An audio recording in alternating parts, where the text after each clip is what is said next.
All right, here is a rebuttal to the video yesterday. You probably heard me say a bunch of times that it's doglegging. Okay, it's not doglegging. I checked, everything is square in the rear end. The only problem is you sit directly above the rear tire. So when you take a corner, it kind of feels weird, and that's just the physics of the bike. It has nothing to do with the rear tire.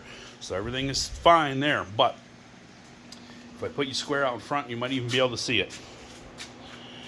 I said yesterday that there was a bounce in the front end on the brake.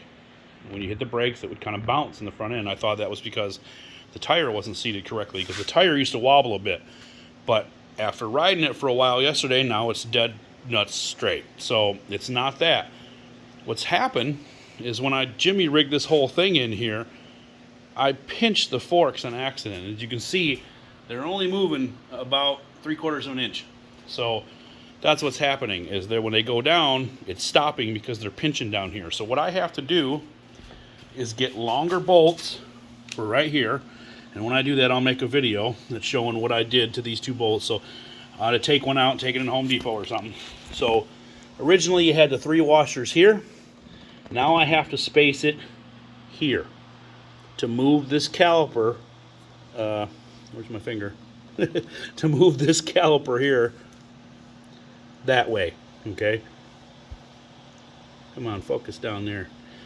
So I'm trying to move this whole thing this way, okay, so I can put a couple more spacers in the front end right there. Look how close that is. So I can put some more in here, probably 2 more on each side, I'm guessing.